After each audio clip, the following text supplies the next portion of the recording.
think they're trying to keep us distracted. It's free to pay attention. Yeah. Don't be distracted by the beams that people put into play. Instead, focus on the freedoms people tearing away. It's all confusion. They turning UFOs into UAPs. To test the public on the subject, change the mood and see how we react. Knowing we've been visited back before Egyptians stacked stones with exact mathematical dimensions with attention to match. Before the days of Pangea when the continent cracked. Stupid humans just been covering tracks. Earth is just a puddle in the sea of what's been attached. I know a couple hybrids living on the planet. In fact, they might be living next to you. You ever think about that? Be the vibe. If you're feeling lost, tune to the tone. We might be living in a dome, but we're never alone. Send a rocket to the moon, let it curve on its own. It's a distraction, but that's all that I can say on this phone. We're caught up in a blue beam, distracted by design, while shooting down illusions, indoctrinating minds. They wanna see us panic, to put us back in line. The people have awoken and see right through the lies. It's all a distraction. It's a part of the game that we play. They don't need a reaction. Don't you give them the strength, meditate. It's all a distraction. But the people are finding a way to take positive action and spread truth to the ones that Hidden right in plain view, blueprint has been laid out. Played rat in the maze, getting stuck in the same route. Lost, feeling exhausted, breaking the frame down. So breathe, raise your vibration and phase out. Resonant, every thought's related to fate, and they don't want to let you know that you decide to be great. Who's that? Good question, start checking your mate. They play chess, not checkers. In the darkness they wait. Peep the games that they playing. Using holograms till they got the praying, and that's all that I'm saying. Project Bluebeam and the plans that they laying get me hotter than the flames that surround Super Saiyans. Godlike, like the godson that be star bright. Living in the fractal, speaking to evolve like an oceanic alien that no one was on sight. Reminding you to never get distracted, it's alright. we're caught up in a blue beam, distracted by design, while shooting down illusions, indoctrinating minds. They wanna see us panic, to put us back in line. The people have awoken and see right through the lies. It's all a distraction. It's a part of the game that we play. They don't need a reaction. Don't you give them the strength, meditate. It's all a distraction. But the people are finding a way to take positive action and spread truth to the ones that relate. See, it's divided, so they feed us negativity. They put it on the plate and we just eat it up for dinner. See, we allow the panic but never address the lunacy. The current the currency gotta be some foolery. It needs to flow with unity, flowing with opportunity. Abundance is a class and I'm waiting for God to tutor me. Teach me and let me reach all the people that need the guidance. Allow me to give them visions of all this positive knowledge. It's all a distraction. It's a part of the game that we play. They don't need a reaction. Don't you give them the strength, meditate. It's all a distraction. But the people are finding a way to take positive action and spread truth to the ones that relate. Don't get distracted.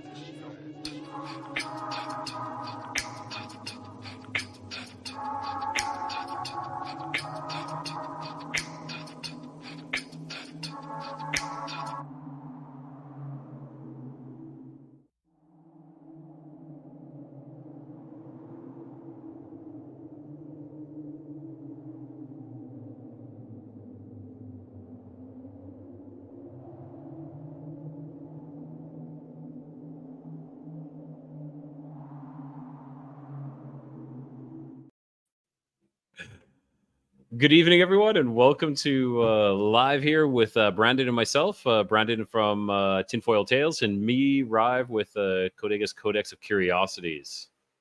How you guys doing tonight? Yeah, that is awesome. It's awesome that to finally reconnect there with you, Brandon. I know when I was hosting, co-host of the Lost Frequency, I had you on there, but it's been a while since we've done a show together. Yeah, it's been a little bit. I think you were on one of my live streams back in January. I think so. Yeah. That was the first time I'd started doing that, and then I've kind of put a stop to it for just a little bit. I'm trying to rename it, regroup it. Rename it. What are you going for a rename? I don't know what I'm going to call it yet, but the concept would be the same, but I want to do the live call-in show. It's just a matter of After Dark is what I was calling it, and there's too many shows called After Dark, and there's now prevalent podcasts calling their stuff After Dark. So I was like, I don't want to seem like I'm ripping them off, even though I've been doing it a little bit longer, but whatever.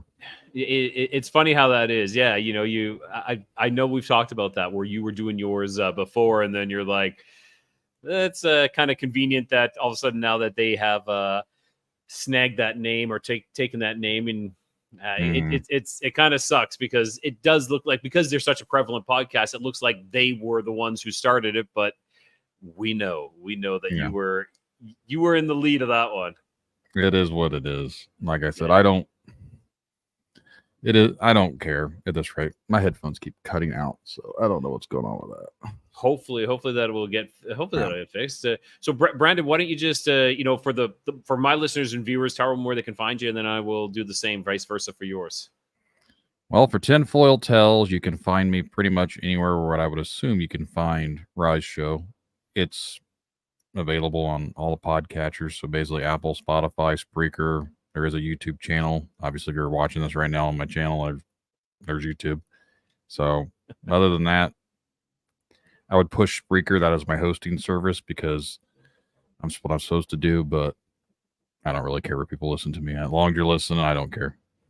Yeah, it is what it is, right? It's like if they're going to listen on Spotify, then listen on Spotify. It's kind of myself. Like I use Podbean of all the ones. It's a pretty small. It's a smaller one, and I don't use Spotify or Apple or anything like that. But yeah, so if anybody's looking for me as well, it's the exact same thing as Brandon. You can find me on any of the, audio platforms and YouTube and Facebook. And if you want to reach out, Voss, or, codexofcuriosities@gmail.com. If you ever want to send an email, if you got something you want to talk about. Right. That's for me. I just tell everyone to go to the website, tinfoiltales.com. There's a contact section on there. Just send me a message that way. It's the easiest way to find it because there's a link to all of the episodes on there too. Oh, fantastic. Yeah, I kind of doing my own website, and I would say it's a work in progress. It's I'm not paying for the hosting or anything like that, so it's like a third party one right now. I'm using Wix, and it's not bad. It does the trick, but I don't really push the website all too much. I say, go to YouTube or Facebook, or right. I think we're on everything. I'm on Instagram as well, though I don't really use Instagram as much.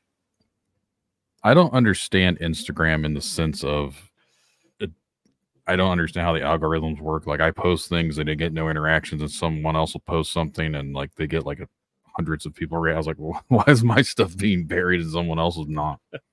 I do agree with you. It's like, I like, Facebook I find just easy. It's just easy to navigate and to do. And then Instagram, and now they have like the threads on Instagram as well. And I'm like, am I that old that I'm like not wanting to learn, or I don't know. I use the threads because it automatically posts my Instagram post to threads. Okay. But I have no idea what threads is. So I know is it like Twitter? Is it kind of like so. a copy like Twitter? I don't know. I even have a Twitter, which is funny because the website itself will post to Twitter, but I don't ever log into Twitter. I don't have anything to do with Twitter. So I even tell people like, hey, follow me on Twitter, but you're never going to see anything from me directly because I don't use it. So. And I have Twitter as well, and I don't really use it. I have I do use TikTok. I have TikTok, and I post shorts on there. I post the shorts to YouTube and to TikTok as well. But it's not really that I'm active on TikTok. I just use my I have the platform Opus Clips, and I use that where I just automatically post to YouTube and to TikTok there. I just take my interviews, make some cuts, and good. Let's do it. I've been debating on doing that, but since I don't do a whole lot of video interviews per se, I don't see the point. Like, I'll be honest. Like I paid for a subscription for 1 year for Opus Clips, and I won't pay for it again. I'm like, it's, it brings a little bit of traffic. It's good interaction, but it's kind of not really something I would do much of. Maybe in the future, if the podcast goes much bigger, big time, then maybe I'll do that. But right now, especially when like you and this, we do everything. We do all the editing, we do all the sharing, we do all the marketing, everything, and it's a lot of work. So trying to, add something else in is just, it's difficult. Yeah. That's very time consuming. I spend most of my time trying to do the interviews, and then you have to edit it and everything. I don't have time to mess with video and then try to edit video and take little small segments of video. I was like, and a lot of the guests I have on my show, we don't use video. Yes. So it's just audio. So for me, I was like, what would I be incorporating the video with? Because it's audio. Yeah. Yeah. One thing with Opus Clips, though, which I do like, is you can add in AI. Like it'll do AI video clips. So if you don't have any clips, you can literally just do these AI kind of videos that go along with what you're saying. They actually pick out parts of what you're saying and they try to match up a clip for it, which is, it's nice. But again, I wouldn't be paying it. It's not that expensive. I think it was like $100 for a year. But in reality, the amount of time that I'm putting into it and effort, I'm like, nah, I'd rather not. There is a new AI generator that actually has been getting text to work correctly. So the banner that I had made, even though the Bigfoot has 3 fingers on one side and 4 on the other holding it, I was like, the fingers are screwed up, but the actual sign itself, it says listen to Tinfoil Tales. It actually was correct. So I was impressed by all that, and I made one yesterday. I had which one is that? Which one is that? It's called Flux. Okay. But you only get to make 6 things and they expect you to pay. Okay. So I already used all of my free samples, but I had one yesterday and I was trying to make it look like a black wolf on the side of the road with a car coming with headlights shining on it, because kind of like what I'd seen. And the license plate said Tinfoil Tales. So it actually did say Tinfoil Tales on the license plate, but the wolf was standing on top of the car. Yes, I know. They're a pain. So I have one. I'm going to share this to the chat here. So if anybody is interested, this is one that I use that works fantastic with text. It's ideogram.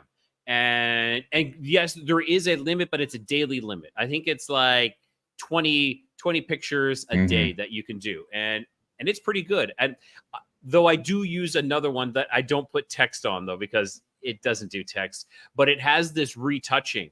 So I can redo, let's say you said it's got 3 fingers. I can put a circle on there and say, change this to have 4 fingers, and it will do it for me. So I have that one side, and then I have the ideogram, which is good as well. So it's like, which one do I use? So I use the one that I have been, the one that I can edit and everything. I haven't used much for the ideogram for the text. If you've seen a lot of Matt's from Planet 412 there, he has a lot of like claymation type looking logos and whatnot. I did all those with the ideogram. I sent him a bunch there. We're just messing around, and he's like, those are awesome. And so it's cool. But again, it's AI, which there is some mess ups on it as well. All right. I'm supposed to be getting some new artwork made from the artist Easton, who made all the artwork back here. Cool. So at some point I'll be having some new podcast art that isn't AI. So I'm commissioning the artist to make me some pretty sick looking podcast artwork. That is awesome. That is awesome. I know DJ Tyler Radio in the chat here. He shout out for the donation, but also he's an artist as well. He's a really good artist too. So when I do start to make some more money, I definitely want to reach out to my to my listeners to try to get some art from them. But also one thing I've been asking for lately is if they have art, doesn't matter what it is, just to send it in. I want to showcase it and just be like, check this out. I had a guy what is his name? I'm gonna butcher this, but I think his name was Jeff Ferris, and he did a comic book called Five Stones, and it's about David and Goliath, and pretty good actually. I thought it was awesome. Yeah, I've known Easton, the guy that did the artwork back here. He's a local guy. He was one of the ones I interviewed recently inside the studio, but we did a Mothman episode, and he's just a phenomenal artist. So I've known him for a long time outside of all of this. So it's cool. Yeah. So it's kind of cool to support local, but also have Yes. someone that's cool and into the same type of stuff. And I agree with that. Like there is, like, speaking of local, there's a lot of local artists here where I live too. And it's, I've thought about reaching out to some of them, you know, especially if I know them or anything like that. Mm-hmm. So, okay. So the topic that I wanted to get in tonight is a little bit of like collective consciousness, because something happened last night that I'm going to talk about. I was, Brad Brad from the Waken podcast here. He just popped in. I told him about it last night, I told him about it this morning. So I'm going to read a little bit of something that we can kind of go on. And there's something I've always found so fascinating. Have you ever heard of the 100th monkey experiment? I have not. Okay. So this is going to be for everyone. So it's going to be a little bit of a read. So the 100th monkey experiment is a widely known concept in popular culture and is often associated with ideas of collective consciousness and spontaneous knowledge transfer. So the story originates from a series of studies in the 1950s by Japanese primatologists who were observing macaque monkeys on the island of Koshima. Now, here's a rundown of the experiment and its popular interpretation. So the 1950s observations were as this. This is from the original experiment. Researchers were feeding sweet potatoes to macaque monkeys in Koshima Island. Initially, the monkeys would eat the sandy sweet potatoes without washing them. They put them on the beach and they get covered in sand. So a young female monkey named Emo was first observed washing her sweet potato in a stream before eating them. So this behavior improved the taste and quality, of course, and was quickly adopted by some of the other younger monkeys who imitated her. Then the spread of the behavior. So over time, more and more monkeys on the island began to wash their potatoes. This behavior seemed to spread socially among the younger generations of monkeys, though the older monkeys were slower to adopt the practice. So this seems normal. You know, you monkey see, monkey do is the famous, at the famous saying, the idiomatic expression. Thank you. Sorry. So then it becomes the 100th monkey phenomena. So when a critical mass of monkeys, say the 100th monkey, learned to wash the sweet potatoes, the behavior suddenly spread not just to the remaining monkeys on Koshima, but also to monkeys on nearby islands without any direct contact. Now, this gave rise to the idea that once enough individuals adopt a behavior, it somehow reaches a tipping point and the knowledge spreads instantaneously or telepathically to others. So the cultural and scientific impact is the collective consciousness theory. The 100th monkey phenomena became a metaphor for the idea of shared or collective consciousness, where knowledge, behaviors, or ideas can spontaneously spread across groups once a critical mass of individuals is reached. It's often used in discussions about morphogenetic fields and psychic phenomena. So this is kind of like something I wanted to talk about. And it's not necessarily what happened last night that I would say was this 100th monkey phenomena, but it's always something I find fascinating is this collective consciousness that, you know, the ether, so to say, so to speak. And I'm sure you've heard of the ether. Everybody talks about the ether, what it really is. My personal belief is the ether is this collective consciousness. I almost imagine it like this radioactive kind of cloud that surrounds us all and that we connect to. And when enough people believe in something, you know, we kind of cause that tipping point to move over and to follow suit. Do you have any thoughts on that? Or anything like that? Well, a couple things popped in my head, but I'm also kind of ADD about things. Yep. So the collective consciousness, to me, I was thinking instead of the monkeys, look at the pyramids. Like, okay. They were being built in Egypt. They were being built in South America. They were being built in China. What made everyone start building pyramids? Kind of a random thing. But you mentioned ether, and for some reason it just clicks in my head. Why do we call it an Ethernet cable? Why is it called Ethernet? Mm. And it Good literally question. connects us all with internet. Why have I never even thought of that? Now I'm never going to forget that. But that it's so true, you know? Like, we are connected. Once we plug that cable in, you know, the Ethernet cable into, we are connected to the net. We're connected to a hive consciousness where we can all, you know, pass on all this information, which sometimes I think that the information is getting or the waters are getting cloudy. You know, there's so much information. It's hard to wade through and try to find out, you know, the true realities that are out there. Yeah. I feel like with the ideas of realities, for me, science proves that there's different dimensions, supposedly. But what does that say about reality? What if everything that we experience in this life is being experienced in another life? It's like a different reality. Like, it's almost like the multiverse type thing. Like, instead of me and you talking tonight, we're not having this conversation because we made a different choice and we're doing something else tonight. You know what I mean? Like, everything goes a different way. So maybe sometimes, and this is just me spitballing, but like, I get deja vu a lot. I've always wondered if it's because I'm experiencing something that I've already experienced in a different reality. And then it's like blending into this reality. Like, the consciousness is transversing through whatever, we'll call it the ether. And I'm sharing a memory that I haven't had yet, but when it happens and I remember I've already seen this before. I don't know if that's how deja vu works, but that's how I've kind of interpreted it here lately. Yeah, I do agree with you. I think that it is something that we've experienced before. Maybe we've or you know, and I like your interpretation that it could be another parallel universe or parallel Brandon who's done this, and now you're experiencing the same experience that he has. I've also considered that maybe we are time traveling and we're repeating something. We're repeating something that we've already done, and you know, it's kind of like it's a redo, and we have experienced it. I do believe, though, that it's a message that we are on the right track. I believe deja vus, when you start getting them more and more, I think that they're a message that we are on the right track. That's like, yes, this is where I'm supposed to be. This is exactly, it's kind of like these hidden markers that are kind of like these waypoints that are kind of giving you this encouragement. It's like, yeah, oh, I remember this. Well, you remember this because this is the path that you're supposed to be on. So, you know, you're doing exactly what you should be doing. And the less deja vus you're having, the more I feel that we're strayed from the path and we need to find our way back.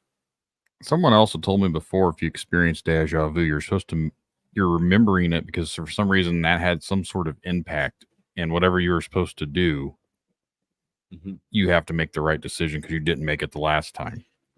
So it's like it's your second chance to correct your pathway. And when I have it, it's so random. Like, I had it recently. My wife and I had pulled into a parking lot in front of the farm store, and I'd said something, but then I remembered when I said that, I was like, I've already said this before because I know what she's about to say, and she said it, and I was just like, bleh. Why don't I remember buying a lottery ticket and know what the winning numbers were? Like, why doesn't that work?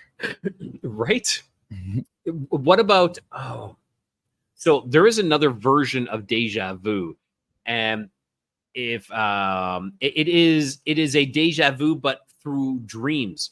You've experienced this, but the prior experience was through a dream.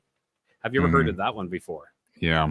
I've actually talked to someone recently about dreams, and we kind of went off into the fact that maybe dreams are us leaving our bodies and we're traveling to these other places, these other realities. So we're experiencing things in the dream world, but it's actually, we've left our physical body here and our consciousness has left and is in the astral plane going to these different realities. Yeah, I could not agree more with that. I totally believe that we are living other realities. We're going off in it, and not all dreams. I'll say not all dreams, but a lot of them we are. Deja reverie, that's what it's called, deja reverie. And that is when you've experienced something, but what you're remembering is that is something that you've experienced in a dream, which is, I find that really, really interesting now, which brings me to a little bit of, and talking about dreams is exactly what happened last night when I was talking about this collective consciousness. And so to make a long story short, well, we'll see how short I make this. But so last night I had a dream about time travel. I dreamt that there was a boy who was annoying me, and I followed him. And by following him, I traversed through time, and I traversed back 82 years. And don't ask me why I know specifically 82 years, but it was 82 years. So I went back in time, and I met his family and his father and mother. And I remember his father and mother were lying in bed, and his father was phasing in and out of time. Like his father was like blinking, like literally like he was there for a second, then he'd be back, like almost like he wasn't tuned in properly. And it was really strange. And I remember this. It was really interesting. But one thing I was like, yeah, I need to get back to my time. And how I traversed their time was the little boy. The little boy was the person who was able to navigate the time travel. So it was kind of like I needed to go back to the place where we crossed over, and I needed to go with him so I could cross back to my time. I do recall, though, that I said to him, I'm like, I'm going to leave you. How much was it? Like $10. I'm going to leave you $10, and I want you to invest in Google. Like, remember this word Google. And I was like, looking back at like $10, well, who knows? That's probably not going to make me that much money. But it was strange. So when I pulled the money out of my wallet, the money was, and I remember because I'm Canadian as well, but I'm living in Mexico. But when I pulled the money out, first of all, I pulled out a 20 peso piece. And when I put it out, it actually went back in time. And it sounds strange, but it went from a 20 peso piece of the future to the 20 peso piece of the past. And then the same thing that did with the Canadian money too. I pulled out like a $10 Canadian $10 bill, and it went back into like this bill that they used 82 years ago, which was I found fascinating. So that was my story, and I was like, my dreams haven't been sticking with me too much lately, but that one did. And so I'm making breakfast for my family, and my wife, she says to me, and she doesn't say this often. She doesn't talk about her dreams often. She's like, "Oh, I had this crazy dream last night." And I'm like, "Oh, really?" And she's like, "Yeah, it was about time travel." And I was like, "What? Okay." And so she tells me the story about how she was living in an alternate reality, but there was this little girl who had gone missing, and she had time traveled to this reality, and it was ahead. It might have been like 10 years, but this little girl was the same age. And again, it's the similarities were time travel, and the little kid was able to traverse through time. It was this little child that was able to traverse through time, and the child might have been like 8 or 10, and that would be very similar to the age of this child that took me through time as well. And then my daughter says, "Oh, I had a time travel dream last night too." She's like, "I dreamt that I went forward in time, when I should be 12 years old," because my daughter is 8 years old. And she's like, "Yeah, I went forward to when I should be 12 years old, but I'm still 8."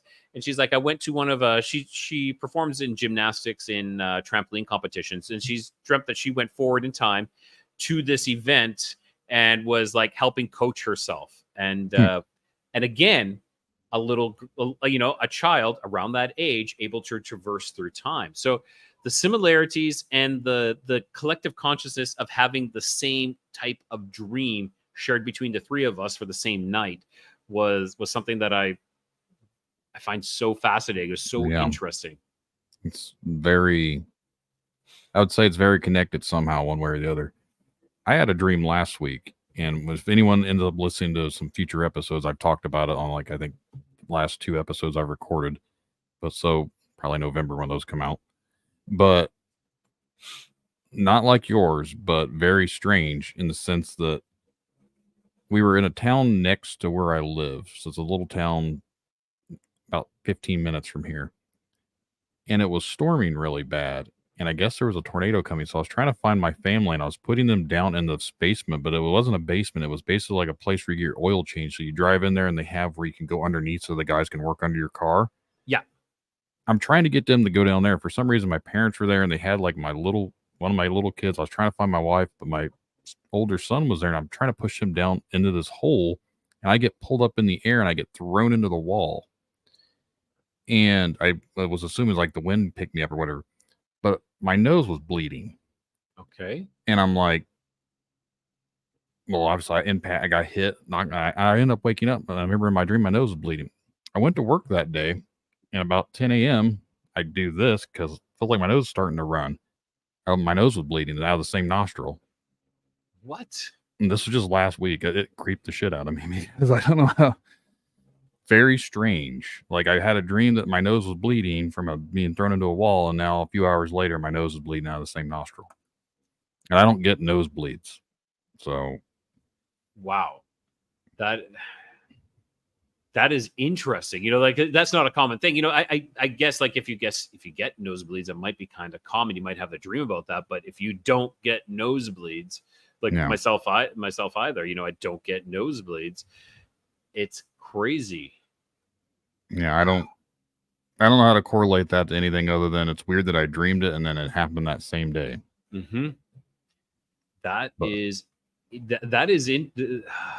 What do you think happened there? What do you think happened on that one? I really don't know.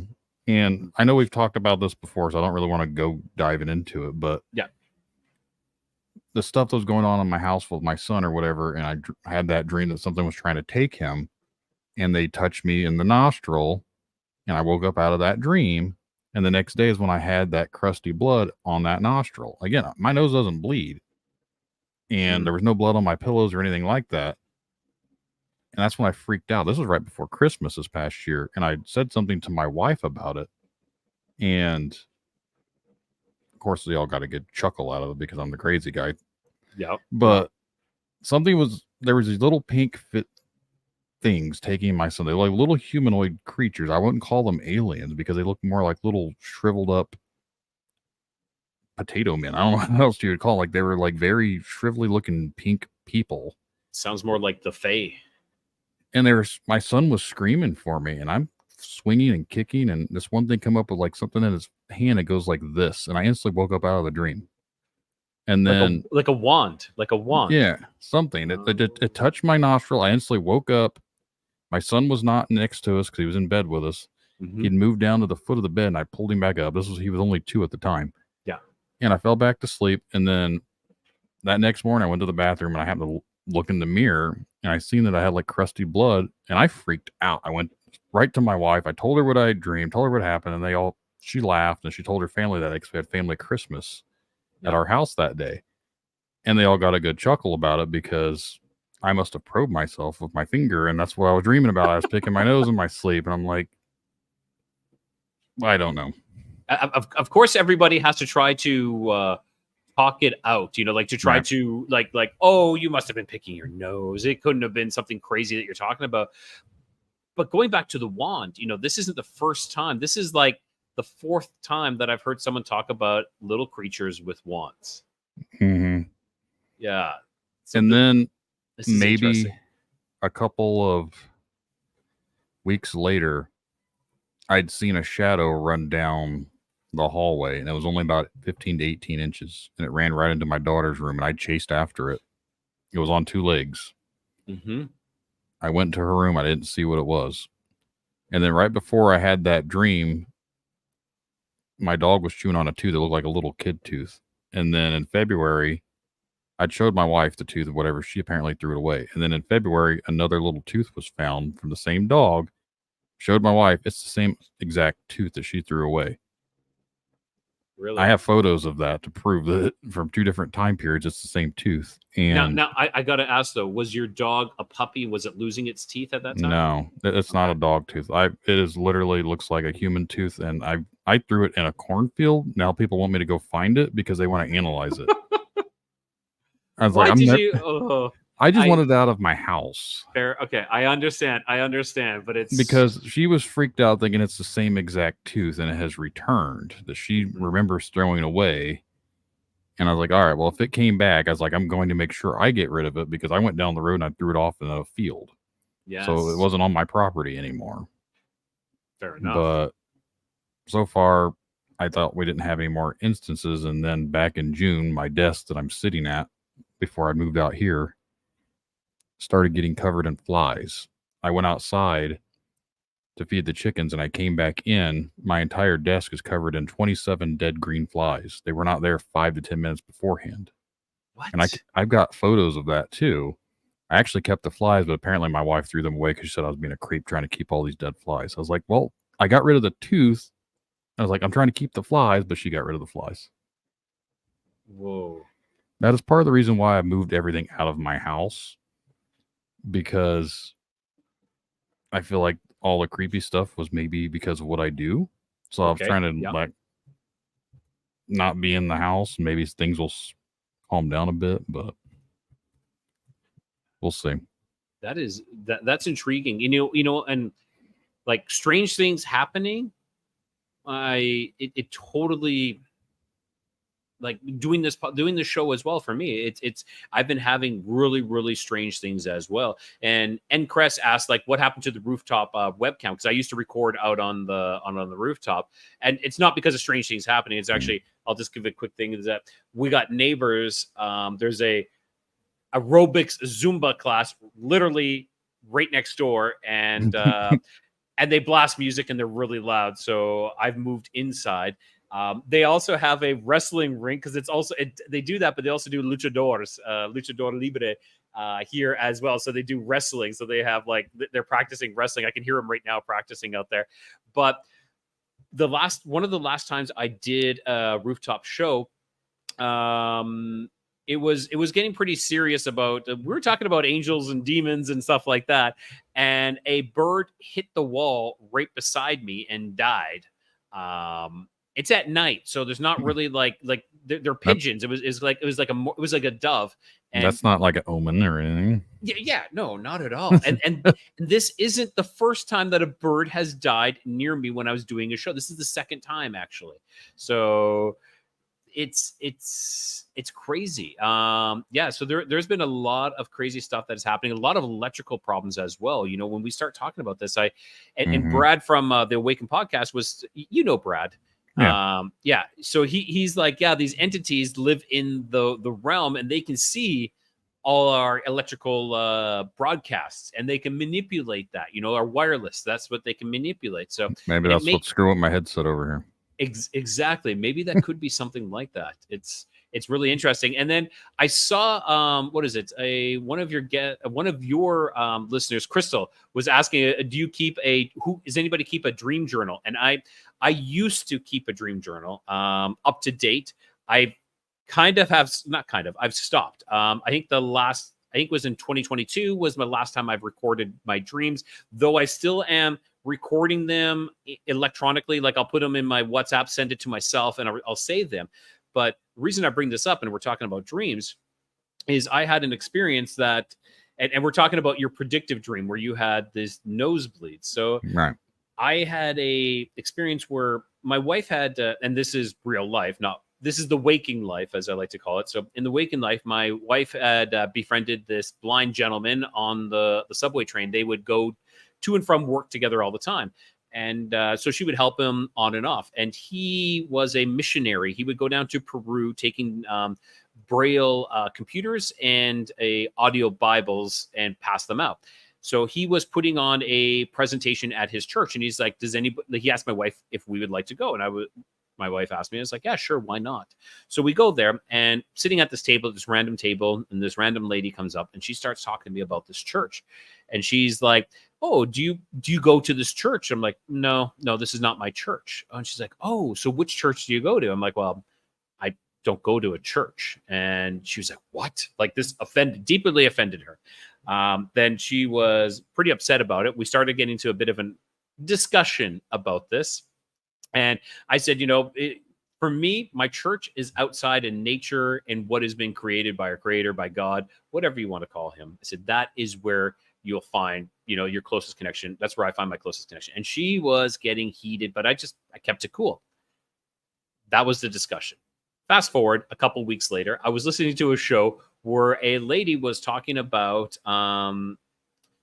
dreams where you've been abducted. In your dreams, you've been abducted by aliens. I'm like, oh, I've had those. And so I start flipping through my dream journal trying to find this this alien abduction dream, multitude of them. And I stumble upon this other dream.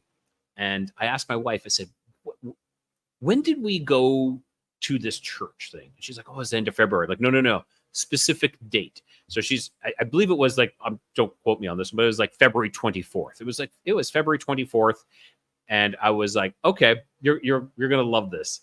I said, 4 years to the day, I had this exact dream where I had this exact discussion with this lady, like that was, so we're talking about like predictive dreams. I would say, yeah, having a dream that I had that discussion, it's coincidental, but having that dream exactly on 4 days, 4 years prior. It was 4 years prior. I don't know if I said days, but yeah, 4 years prior, I had this exact dream of having this discussion with this lady. So really interesting. Very strange if it's exactly 4 years. Yeah, it was exactly to the day 4 years. That's why I asked my wife. I'm like, I need to find this out. I don't know a lot about, I don't keep a dream journal because, to be 100% honest, I don't dream. Like, I don't remember what I'm dreaming. I'm not saying I don't dream, but like, I just don't remember very many of my dreams. And the ones that I do remember, there's always something weird about them. And I don't know if that's because that's why I remember them, because there's something strange, or I just don't remember them for whatever reasons. But the ones that always stick out, like, again, that one stuck out because my nose bled. Yes, the one going after my kid, I remember that one. But like other dreams, I've had weird dreams, and a lot of them, for some reason, I'm always at my grandparents' house. And I know it's because I spent a lot of time there as a kid. They live next door to where I grew up, so, but I still always have the occasional dream I'm always over there for something. But no one's ever, I'm usually by myself, which is strange. But those are some of the only things that ever, like, I remember for dreaming things. But other than that, I don't really have dreams that make any sort of sense. And if I do, I don't remember anything about them. Okay.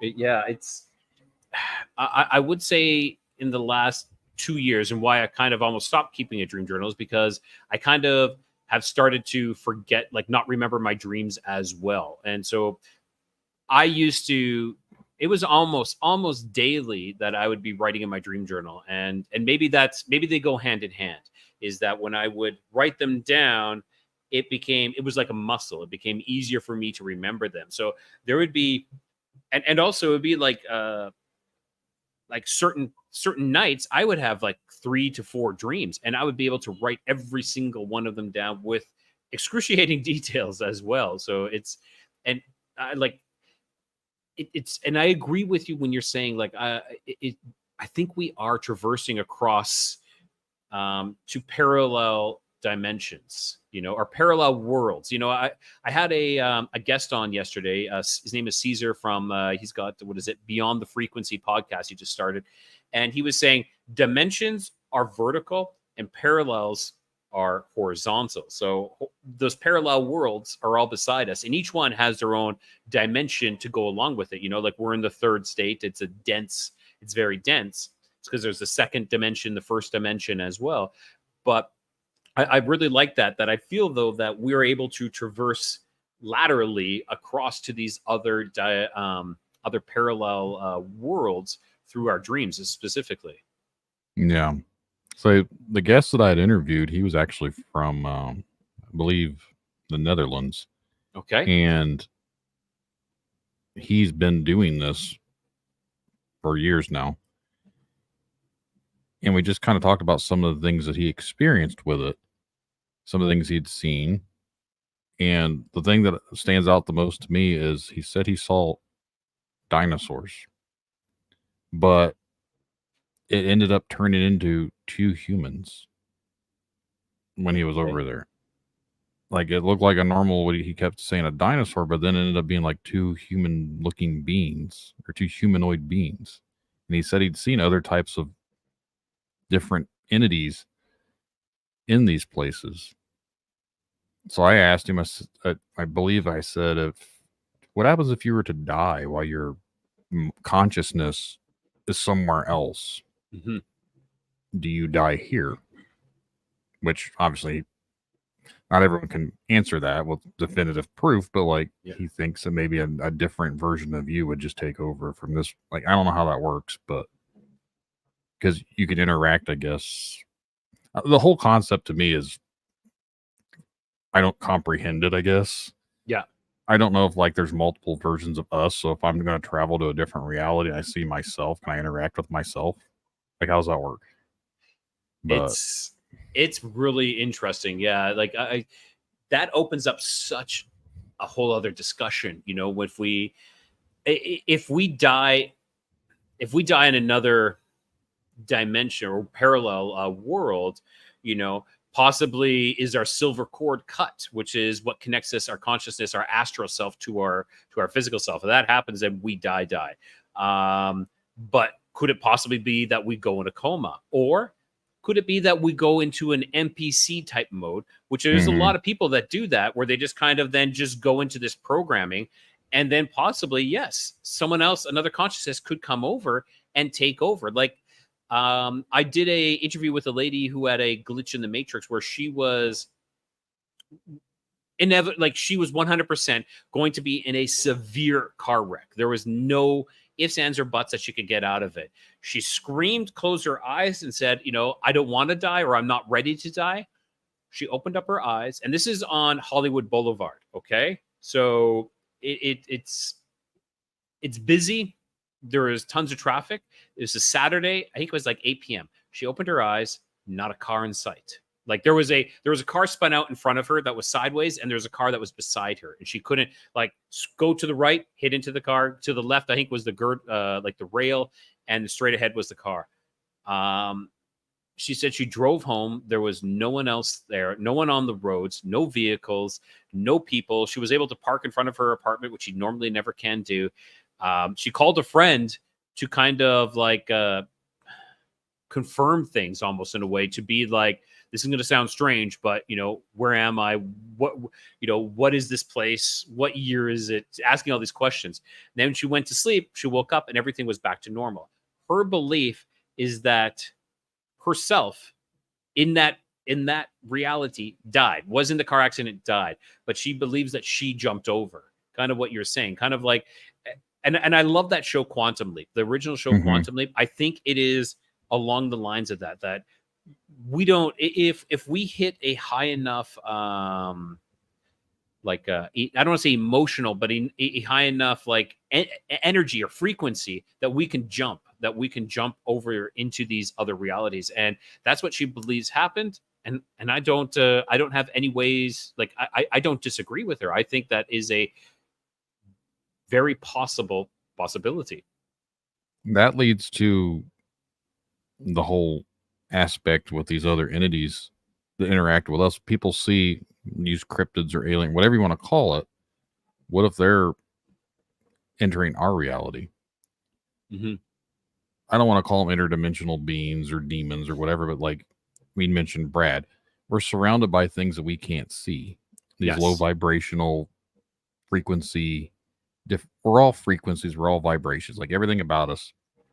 And if you go through the reality concept, the different dimensions and the different parallels and everything, it starts to almost feel very simulated to an extent. Like it's almost video game-ish to me. Like we're on this 3D level right now. Yeah.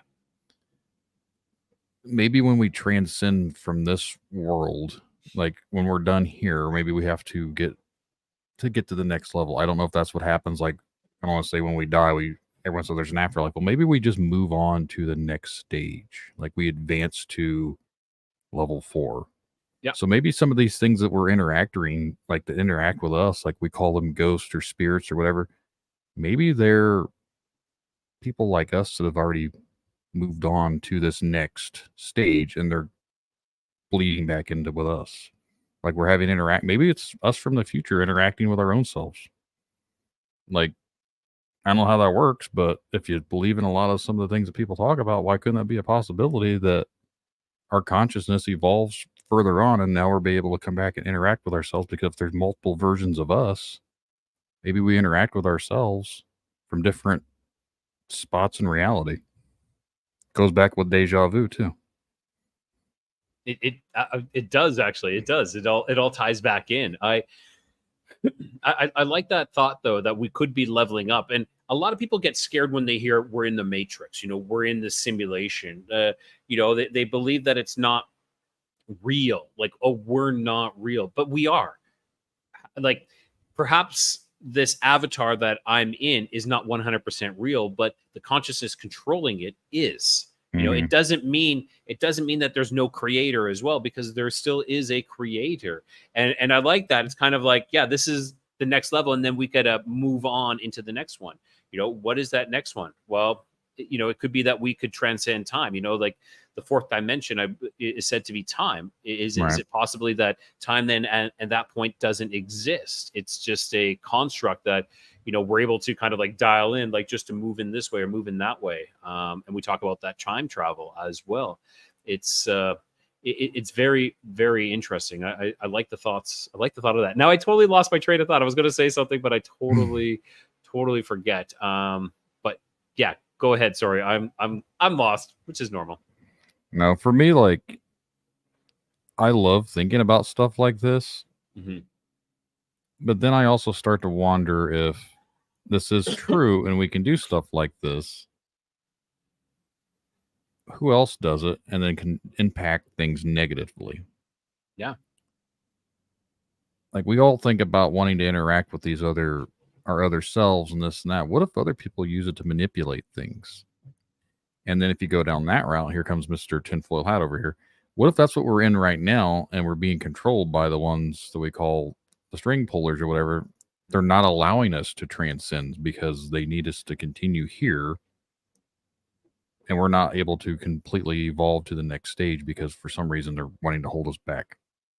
Yeah, we're just a rat in the wheel, we're just a mouse in the wheel, just keep on running and not moving in any place. And I've often said that I believe that we are limited, we are governed, like a governor on a car. We're not able to exceed a certain limit, because if we do, then we will kind of realize how powerful we really are. And I truly believe we are all gifted. When we talk about spiritual gifts, like there's psychic mediums and all this other, I think we all have that ability. It's just that some are far more trained and they utilize, because it's a muscle. I believe that it's a muscle, and they use that muscle more than us, and they're able to do it, and they believe in it as well. Now we're talking about the simulation things and be able to control things. Have you ever tried cloud busting or cloud dissolving? No, I've tried. I've seen someone mention MK Ultra.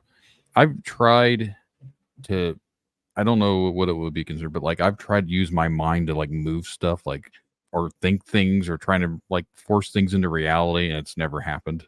Yeah. So I don't think I have that ability, or I haven't trained far enough into it. But I've literally looked at stuff and focused on like. You got to realize that the spoon isn't there, though. Don't try to bend the spoon. No. But so cloud busting, if anybody who's not familiar with it, is you look up and start with a smaller cloud and imagine it and concentrate on it and make it dissolve. And I guarantee you'll do it. I absolutely guarantee you. And that would be, baby steps into doing it. Like I was the other day, I was in my hammock at the beach, as you do here in Mexico. And I was looking up at the clouds. I'm like, oh yeah, I forgot we, that I used to do this every now and then. So I tried this, and sure enough, and then I was like, okay, let's go bigger and bigger and bigger. And then before you know it, I wouldn't say it was a large cloud, but it was a medium-sized cloud. And I was like, okay. And this is pretty decent. So, and again, I'm not being like, look at me. No, I'm saying, look at us. This is something that we can all do. And I agree with you. Don't get me wrong, man. I try to do the Jedi mind tricks all the time. It's like, bring that to me. I'm going to make that move. And perhaps we're just trying it incorrectly. Maybe we have to unlearn so we can relearn the proper ways to do things. Which now we were talking about, I mentioned quantum leap, and we've mentioned dreams as well before. There was and we're talking about multitude of different dreams. I do believe that I can, and again, we all can, quantum leap. I've been into other people's bodies and replaced their consciousness and acted out like, and I know when this happens, And I've done this multiple times. There was one when I was 11-year-old black boy, and I knew that I was, 40-year-old white male. And so I'm like telling people, I'm like, no, I'm not actually, let's just say I'm not actually Jeff, my name is Ryan. I'm 40-year-old white male. I'm just like, and this job of this one, the reason why I was in this boy's, like I had taken over his consciousness, or my consciousness had taken over, was because his sister was going to be involved in a gas station robbery and she was going to be killed. And I was going there to prevent that. And then there was another incident when I traversed into another timeline where it was a Chinese, like what is it called? Like a dictatorship. But it was, the whole world was run by this. And I had come into this other guy's body, and I was like, I need to get back into my own time.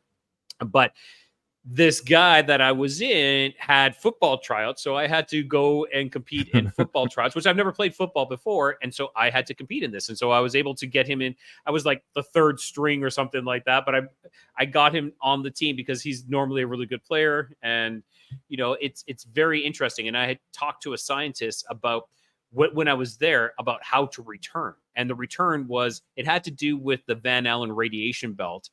With the flow of energy and actually disrupting that flow of energy with a heavy mass object, which was the moon. So I was able to traverse back to my world by using a portal through the moon as it disrupted the Van Allen radiation belt, because the Van Allen radiation belt is kind of protecting us, and this is a disruption into it which allows radiation through, and that was a portal back into my world. You have some interesting dreams that are very detailed. Like mine are so short that I don't even remember anything. I literally have diagrams. I wrote the diagrams down. I've drawn the diagrams of what I saw in that on that dream. Like my dreams are extremely detailed. They're very, very detailed. And you know what? Give me a second here, and I will. Here we go. So I'm going to pull this up. I'm going to share my screen here. This is my drawing of what I saw. Where are we here? Here we go. So this was the drawing. These were the drawings of what I did. So there was a energy flowing, and it hit an aperture, and then it kind of spread out and gone around it. Sorry, is it showing? I want to make sure it's showing. Yeah, I can see it. Okay, I can't. So then he was saying I needed a large mass object that needed to be inserted into this area to disrupt this flow, and that would be the portal to come back through. And so this drawing here was showing the large mass object coming into it. And when I saw the Van Allen radiation belt and these drawings of it, it just completely, for me, was something that I was like, oh, this is not in my dream. So it wasn't in my dream that I saw this, but it was after when I was drawing this, and then I stumbled on this. I was like, whoa, this is very similar. Like this is kind of considered the Earth. This is where the Earth kind of comes in. These energies kind of flowing around here, and it flows out and about. And the large mass object that was thrust in would be the moon. So the very bottom, like not yes. Yeah. If you turn it, it reminds me of like a jellyfish. It totally does. They all do. Like almost like an angelic or jellyfish. Yes. Well, I think it's weird. Again, my ADD brain or whatever, but like a lot of the report of these UAPs lately have been, they call them jellyfish. You're right. Yeah. So I don't know if that has anything to do with anything, but that's just something that came up. Hey, yeah. I think that's fantastic. Like ADD, man, is a blessing. It's a slight curse, but it's also a blessing as well. I'm not saying I have ADD. I just feel like I do sometimes. I've never been diagnosed with anything. I have been diagnosed, but it's like, yeah, I just kind of, I don't need medication. I can just deal with it naturally. I am not a big medication person, but Me neither. I feel like some people do need it.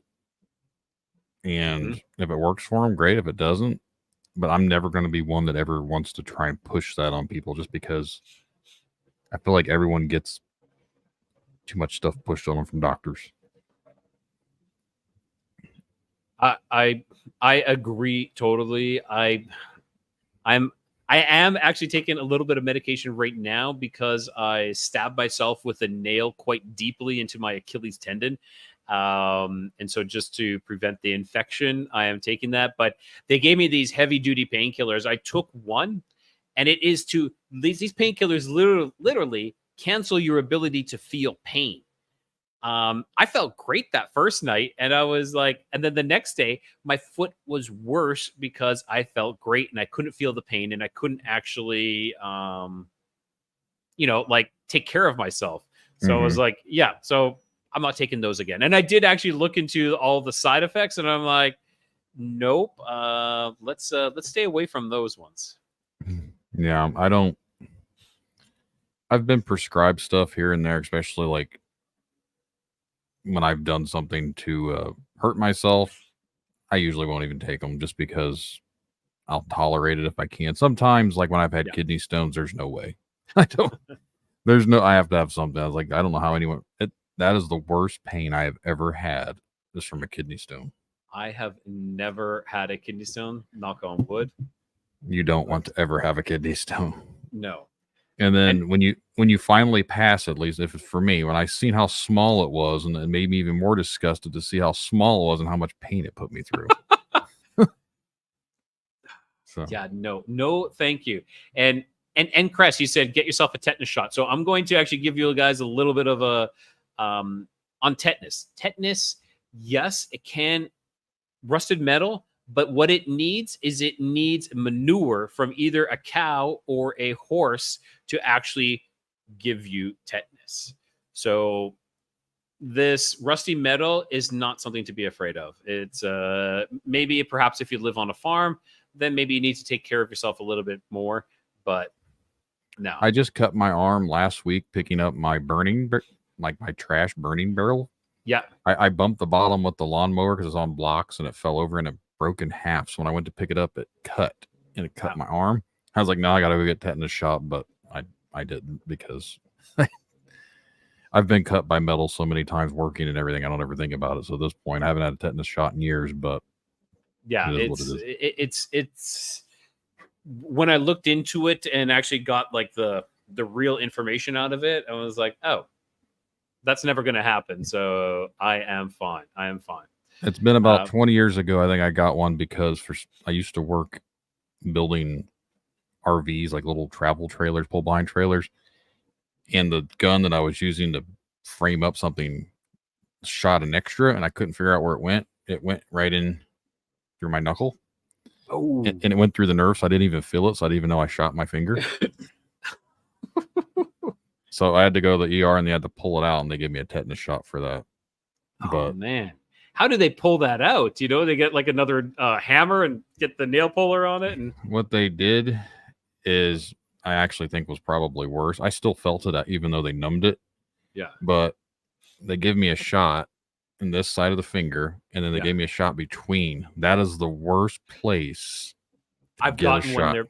Yes. I've gotten a shot there before. Dear God, I know exactly what you're talking about. Yeah.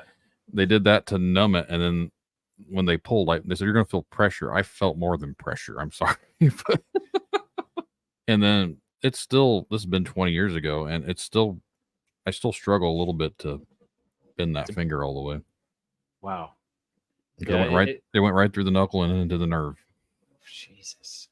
It's crazy what we do to ourselves, you know, and we just keep going. Yeah. Yes. I didn't even want to go to the hospital. I was going to try and pull it out myself. They're like, no, you got to go to the hospital. I was like, oh, well, it happened at work. So it was work liability, but yeah, of course. Mm-hmm. So, how long were you off of for that? I went off that day and then I was put on light duty. So they had me counting screws and separating screws and bolts. And then when I got it done, this honestly made me mad. The guy took everything that I had separated, he threw it back in together and then handed it back to me.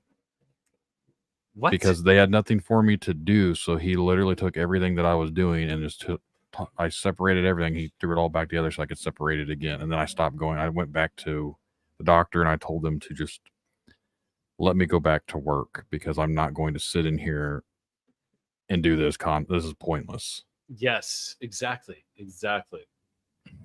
But weird times of factory work back in the early 2000s. Right? Having your knee drained is hella painful. So I've actually had, I set a record for the doctor that I went to for the amount of fluid he pulled out of my knee. I had 110 cc's he pulled out of my knee. It was like a wave. You hit it on one side and it like bloop, bloop, bloop. But I don't know, Two Shadows. I did not, I'm not saying anything, but I didn't feel any pain at all. It was more of a relief. You know, you have this ball of liquid that I had, growing on my knee. It was from rugby. I played rugby and I drove my knee into the ground, and that was a not a fun time at all. Here's a little funny story. Yes. If anyone sees, I've got lots of tattoos, so you would think that needles don't bother me. I hate shots. I hate needles. I don't like giving blood. Well, a couple years ago, I broke out in hives. We still don't know what from. And they started an IV, and the guy started to walk away, and somehow the IV shot out of my arm, and I was spraying blood. What? And I saw it, and I passed out. I woke up covered in more blood because I'd fell, and my arm kept from where they had the IV still stuck in, but the tube had fell off, so the blood that they were trying to draw out was just spraying. I don't understand how that happens. Oh my gosh. So I was like, I'm already traumatized by going to the doctor anyways, and then this happens. So, and then a couple of years ago, I had to get blood drawn. I have to go every year and get blood drawn for insurance purposes. And in order to keep my insurance, they have to do blood examination. So I had to go to this place, and the guy had poked me, and he missed. So he started like almost digging. And then he's like, "Are you all right, buddy?" I was like, "Nope." No. Not at all. I had to sit there for a little. They had to bring out that orange energy drink to let me like recover. Come back to life. So I had to sit there for like 45 minutes for them to draw blood again. I was like, please hit it the first time. Don't be digging in my arm. Right. But the guy made a comment. He's like, "You have tattoos. What's wrong?" I was like, that is completely not the same at all. And like, they're different needles. Yeah. I can get tattooed all day long. You're drawing blood, and I see the needle, I see the blood coming out. It's completely different. Yeah, it makes me, I will say it makes me slightly queasy as well. You know, when I gave blood, you know, and it's just like, ooh, I don't know. I can deal with it, but I can relate slightly that it does make me queasy. Yeah, so I'm going to bring up one more dream because, you know, we talked about the Matrix, and this is a dream that I've talked about a couple of times in my show as well, but I'm going to bring this one up. This one's really interesting. This was probably to date my scariest dream I've ever had to date. And so what this happened, and it was probably one of the shortest dreams as well. So I was at my house, the house that I was living back in Canada. And I was standing by the kitchen table, and I saw my daughter. My daughter was eating an orange or eating her breakfast or something like that. And my wife was in the kitchen at the island cutting up, like I remember I can still hear the knife, like, you know, like click, click, click, cutting like a carrot or potato or something like that.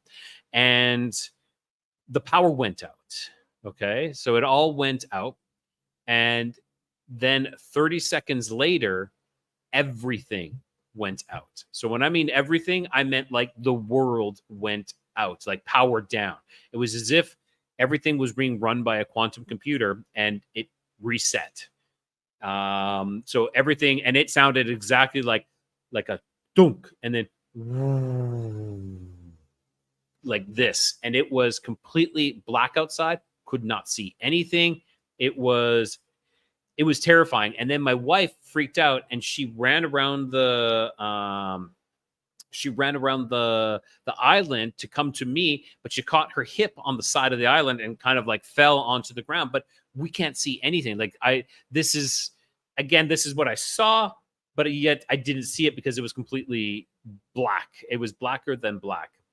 And this dream woke me up. Like I don't wake up very often from my dreams, like because of my dream. This is one of them that I did. And it was this terrifying feeling. It was so terrifying that I emailed and messaged so many people to be like, just be careful.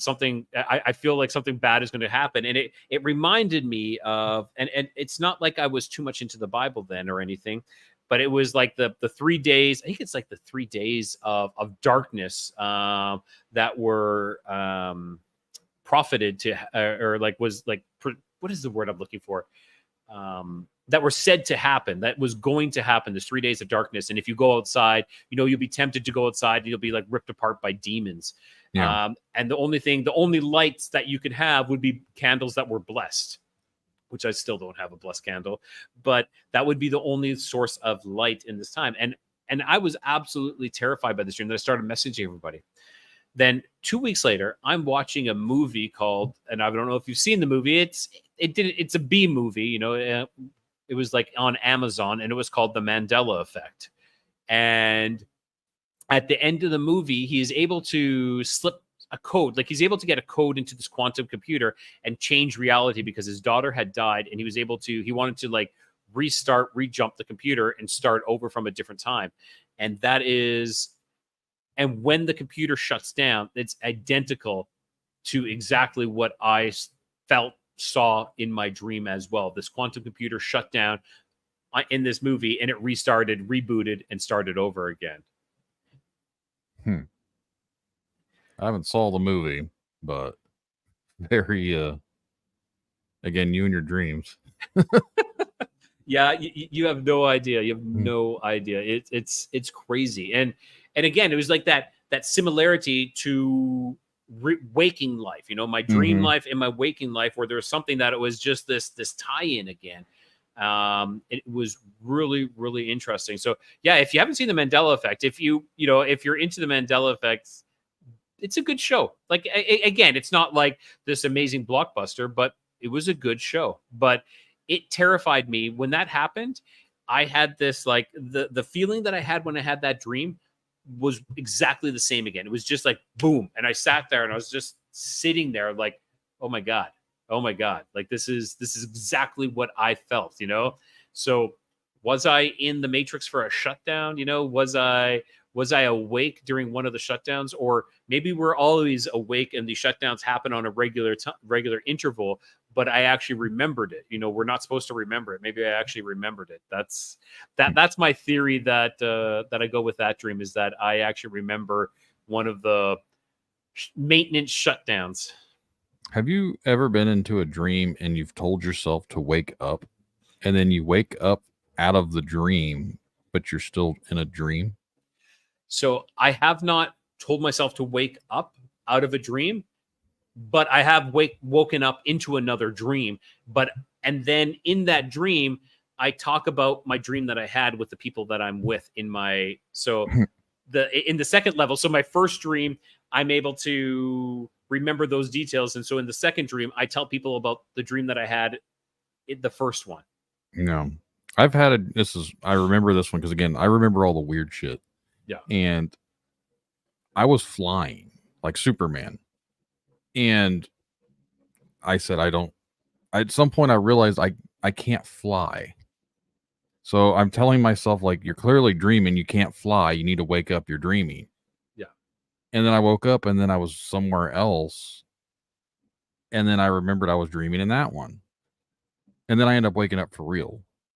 But both times I went from one dream to another dream, and this has been several years ago, but again, I remember it because it was so random and so weird. The second part of the dream, I don't even remember what I was doing, but I remembered I was still dreaming. It's just like, how does your mind know when you're dreaming, when you're not dreaming? At least enough to know that well, you can't fly, you're dreaming. Wake up. It's just it's extremely fascinating. It is an alternate reality.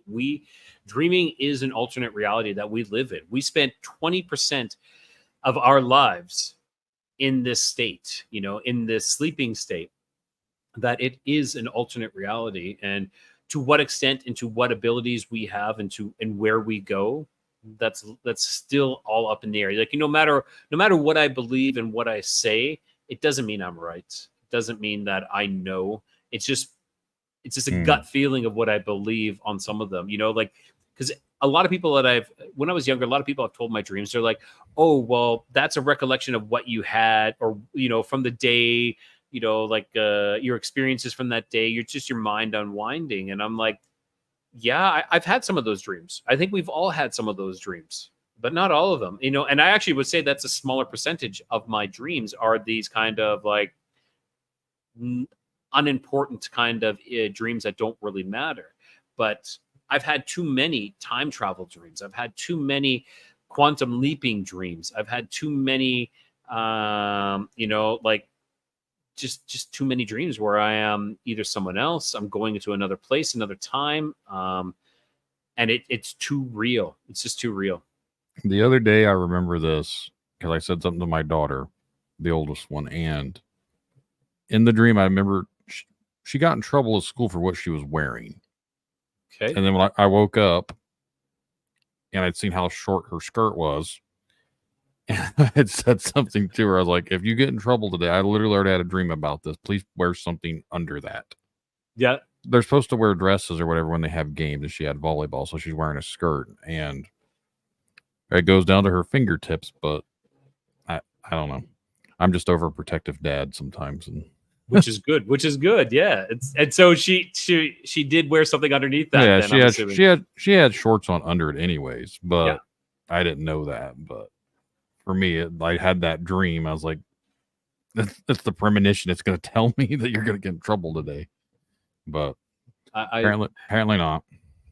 I think we should follow those dreams, follow those premonitions. And actually, speaking of which, too, I know we're getting closer to an end, maybe, but I had one of my best friends has passed away a couple years ago, and his twin brother, actually reached out to me for my birthday, reached out to me, and like I haven't heard from him for a while, and he's like, yeah, and he gave me a really nice birthday wish, like he was like a really nice message. And he's like, yeah, Dirk was his brother, my best friend, one of my best friends who passed away. He's like, he's kind of like pushing me to do this. And I was like, oh, okay. And then just recently, like I'm not saying recently because like my birthday was this month, but just last week I had a dream where it was my friend Dirk again, and not again, but it's my friend Dirk, and he was like, not telling me, but like persuading me, pushing me, making me feel that I needed to call his brother. I needed to call his brother, and I needed to talk to him. So in my dream, and at this point, I was kind of awake, but I was still dreaming. And I was like, and I'm, I called, and it was I called his house, and it was his dad who answered, and I was like, and I forgot his name, not his dad, but I forgot his brother's name. And I'm like, I was one of Dirk's best friends, and I need to talk to his brother. And that was the end of the dream. And so I messaged his brother. I was like, well, it's telling me to do this, so I might as well do this, So I messaged his brother recently, and then he kind of said, yeah, it was in my dream as well that Dirk was saying that I should get in contact with you. So we both had this message from a past loved one, his brother, my best friend, to contact and get in touch with one another. So we're kind of, like, well, let's do it then. Let's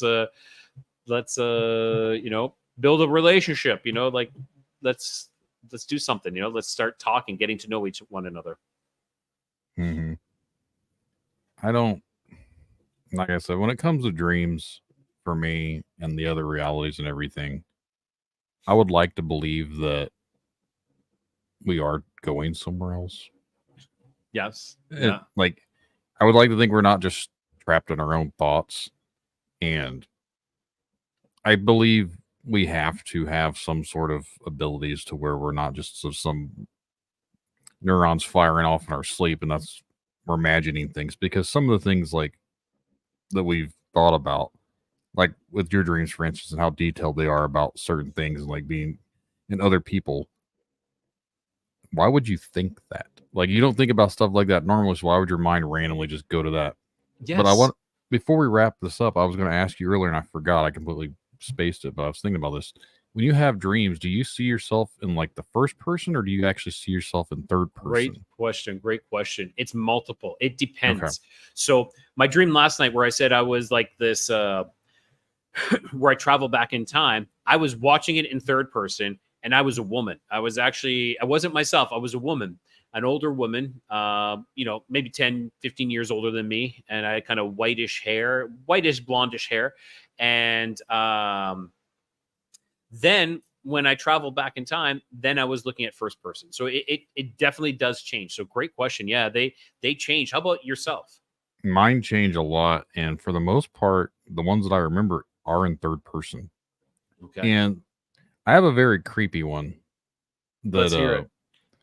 This was before I met my current wife, and I don't exactly know the time frame. I think it was right before we met, but I'd had a dream that I was at a funeral, but apparently it was myself.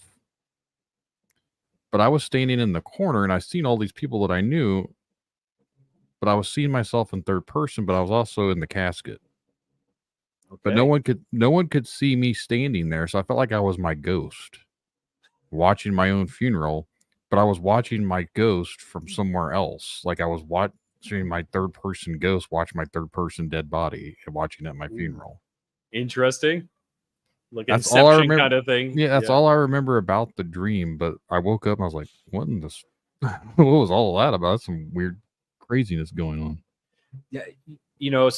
Speaking of dying, I have dreamt of dying. I have dreamt that I've been on the mortician's table and they're draining my blood and they're replacing it with embalming fluid. Like the feeling that I get, it was the best way to describe it was that I was sinking deeper and deeper into the table, and the table turned into velvet, and I was like going into this form, like it formed my whole body, like the velvet was all formed. So like kind of like, when you buy electronics and it's in these perfect cut foam kind of things, that's what it was kind of like was happening when I was going into this. And that's not the first time that I've had a dream where I've been on a slab. Another one, I was like in this Aztec or Mayan type of stone altar, almost this slab of stone. And I remember, the color of the light coming in and shining into the room. Like it was these yellows, and I was dead on this slab, and I could hear the water dripping in around.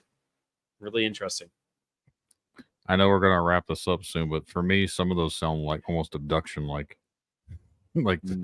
your mind's covering up for something that could have been done to you. Speaking of abduction, have you talked to Vicky Joy Anderson or have you talked to Vicky Joy Anderson at all? No, I have not. So she talks about kind of like abductions, like at night. She talks about these things that happen to us at night. And then there's Karen Wilkinson as well. She talks about Stolen Seed, Evil Harvest, I think it's what it's called. Yes. Yeah. I know who they are, but I haven't talked to them. Okay. Vicky is an amazing person to talk to about things like that, where it's kind of like these false memories that are being implanted where you are being abducted, and what you're seeing is just these screen memories, I think is what they're called. It's kind of like they give you these things so that you're not freaked out because you truly are being abducted. I see it says 82% of people dream in first person. Well, I guess we're not 82%. I guess we're not of the 82. We're of the 18. Whoa. Hey, and there's that number, 82. So I went back 82 years in my dream last night. So it's just a small coincidence. I always like those things. I'll throw out that word that gets overused, synchronicities. Yes, I know. I it gets used so many times, but perfect. So Brandon, one last time, why don't you tell everyone where they can find you, and then I'll do the same for your listeners and my listeners. The easiest way to find me would be tinfoiltales.com. That way you're going to the right Tinfoil Tales, not the Australian one. Yeah, someone messaged literally 2 days ago. I got a message and they told me someone had been arrested. This, and I was like, I don't even know who you're talking about. But I was like, and they said ladies. I was like, I'm also not a lady, but thank you. It happens often. It is what it is. So if last year I was trending pretty big in Australia for like a couple days, I was like, that's because they found the wrong podcast. Fantastic, though. You're like, sure, hey, you might get picked. Some other people might find you that way, which is, it works. It works. I do want to say for anyone listening, if you do happen to listen tonight, and if you're anywhere close to Indiana, tomorrow, which is Friday, and Saturday, I will be in Nashville, Indiana for the first annual Bigfoot conference. I have a booth set up. I'll have my recording rig with me. I've got shirts, stickers, books, all sorts of stuff. So come stop by. It is free to the public unless you want to go to the speaker section, and that is sold out. It's sold out very, very quickly. Cool. So it's supposed to be a pretty big turnout. So I'm pretty excited. Hope to see some familiar faces or meet some people that are listeners. That is awesome. Yeah, that's one thing I would love to do. I'm kind of isolated here in Mexico. I'm in an ocean of Spanish speakers and not many English speakers. So one of these years, I'm definitely going to be getting out to some of these conferences as time comes along. And for myself, everybody, you can find me Rye Voss on Facebook and then you can also, I'm on the YouTube. You see the YouTube channel here. This is where we are, or Spotify, Apple, all the other major places. Right. And with that, also, I just wanted to give a couple shout outs. Thanks to DJ Tyler and to Two Shadows and to Diana as well. I really appreciate it. It helps, like Brandon and myself, we're these independent podcasters, bringing you independent media, and we're doing it ourselves. We're doing everything ourselves, and we appreciate you guys' support. Yep, definitely. All right. And with that, I would say, I don't know. I think that's it. Anything else before we head out? No. Appreciate everyone coming in here tonight and talking with us. Appreciate you having me on here tonight with you. Fantastic. All right, Brandon. Thanks so much. Yep. Whoops, I cut him off a little early, but everyone have a great evening, and see you guys.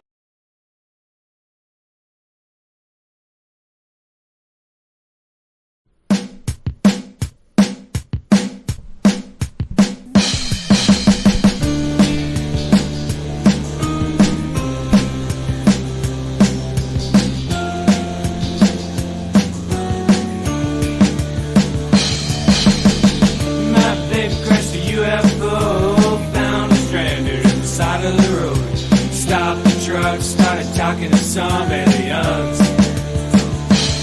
Said I'm the best mechanic this side of the Rockies. If I can get your bird in the air, you gotta swear to let me drive for a while. Ooh, she was a crazy dancer. Goddamn, I can't believe after reality won't collapse if we can find your hands.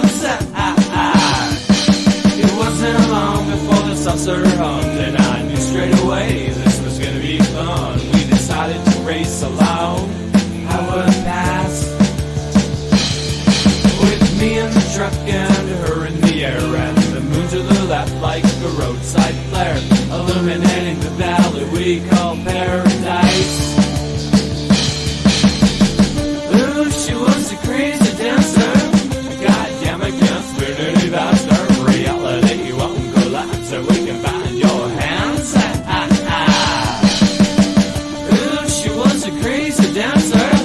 Goddamn, I can't believe I start reality won't collapse so we can find your hands.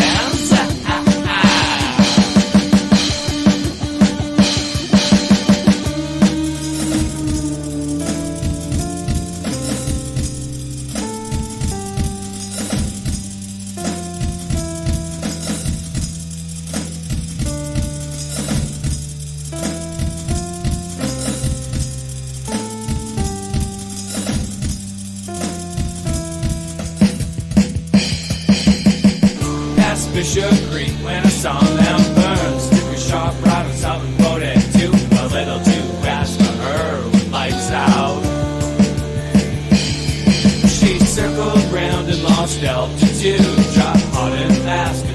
lower pool. On a new moon, you'll see through those remains. Ooh, she was a crazy dancer. Goddamn, I can't spin any faster. Reality won't collapse if we can find your